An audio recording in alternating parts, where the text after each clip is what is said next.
Hey everyone, welcome to Victory is Yours channel. Today's word is obstinate. Obstinate means somebody who refuses to change their opinion or way of behaving, even if people persuade him or her to do so. Okay तो एक ऐसा व्यक्ति जो अपना जो उसका belief system है, जो उसके प्लान्स हैं, थॉट्स हैं, या जो भी उसका डिसीजन है, वो देखिए समय और परिस्थिति के हिसाब से या जो आपकी जो भी सिचुएशंस हैं उसके हिसाब से कभी आपने कोई चीज़ को हाँ अगर बोला है sometime, but then you have to go back to it, है ना। आपको उसको ना भी कहना पड़ सकता है। तो बुद्धिमान व्यक्ति वही है जो समय और परिस्थिति के हिसाब से अपने डिसीजंस को बनाए और करे। लेकिन कभी कभी क्या होता है ना कि यहाँ पे थोड़ा सा एक वो वाली बात आ जाती है कि प्राण जाए पर वचन न जाए। तो आप इतना ज़्यादा उस बात को लेके रिजिड हो जाते हैं कि अगर आपको लोग समझा भी रहे, परसुएट भी कर रहे हैं कि नहीं नहीं आपका ये डिसीजन ठीक नहीं है या ये चीज़ सही नहीं है, आप गलत कर रहे हो, आपको नुकसान मिलेगा, बट स्टिल आप उस बात पे कायम रहते हो। आपको दूसरे किसी बात का किसी के समझाने का फ़र्क नहीं पड़ता, ठीक है। तो अगर मैं हिंदी में सीधे सीधे कहूँ तो इट वुड बी लाइक कि हठी, ज़िद्दी, हठ धर्मी, ठीक है।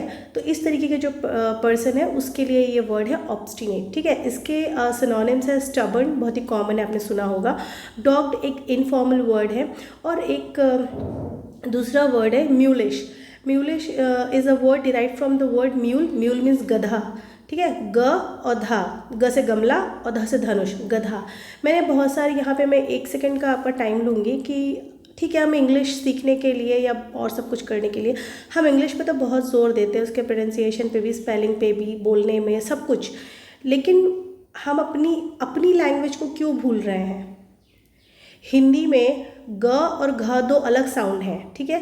तो let me tell that to you. ग इज़ दिस, ठीक है, और घ इज़ दिस, ठीक है।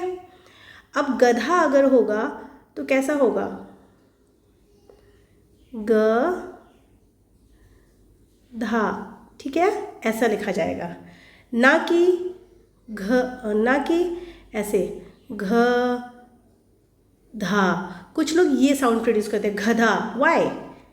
ग अलग है और घ अलग है, ठीक है। ग से गमला, घ से घर। तो ये भी ज़रूरी था, इसलिए मैंने यहाँ पे मेंशन कर दिया, क्योंकि देखिए कोई लैंग्वेज सुपीरियर नहीं है, कोई लैंग्वेज इन्फीरियर नहीं है। सब लैंग्वेज की अपनी इंपॉर्टेंस है, हर लैंग्वेज का एक रिच कल्चरल बैकग्राउंड है, और उसके अपने टर्म्स हैं, उसके अपने प्रोनाउंसिएशन के रूल हैं, उसके अपने कॉनोटेशंस हैं, ठीक है। तो इसलिए आप इंग्लिश तो सीख ही रहे हो, लेकिन प्लीज़ हिंदी का भी ध्यान रखो, वो भी हमारी लैंग्वेज है, उसको इग्नोर नहीं करना है। तो गधा होता है ग से गमला, गधा। Okay, so coming back to the word, तो म्यूलिश वर्ड जो है derive from the word mule. Mule means गधा। तो जैसे कभी कभी गधा होता है, आपने कभी देखा हो, अगर अर्ली इन द मॉर्निंग आप उठ जाओ और जो छोटे शहर होते हैं ना, छोटे टाउन जो विलेज से जुड़े हुए होते हैं, वहाँ पे कभी आप देखोगे कोई कंस्ट्रक्शन वगैरह हो रहा हो तो उनके ऊपर सामान रख के वो ईंटें वगैरह या जो भी होता है उसको ले जाके वो ले जा रहे होते हैं, या धोबी भी लेके जा रहे होते हैं।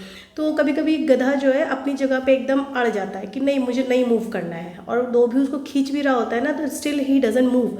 तो उसको उस टेम्परामेंट को कहेंगे म्यूलिश, ठीक है। म्यूलिश थोड़ा सा इनफॉर्मल वर्ड है, और बाकी आपका ऑब्स्टिनेट और stubborn is a very formal word. आप लैंग्वेज बोलने में भी, लिखने में भी आप बहुत ईजिली इसको यूज़ कर सकते हैं, nothing very critical about it. और यहाँ पे आप देखिए ये एक ऑक्स है, इसको भी, ये भी अपनी जगह पे अड़ गया है कि नहीं भाई मैं तो बीच सड़क ही खड़ा रहूँगा। ओके, इसको हटाने की कोशिश कर रहे हैं, बट वो अपनी जगह से टस से मस नहीं हो रहा। तो this behaviour of this ox is obstinate. Okay, so I hope you like the word, and I also hope कि आप इस तरह की आगे इंग्लिश के साथ साथ हिंदी का भी ख्याल करेंगे, ताकि हमें हिंदी दिवस मनाए ज़रूर, लेकिन इस तरीके से ना हो कि हिंदी दिवस ही मनाते रह जाए और हिंदी को भूल जाए। Okay, so with this thought and thanks, please share, subscribe and B victorious.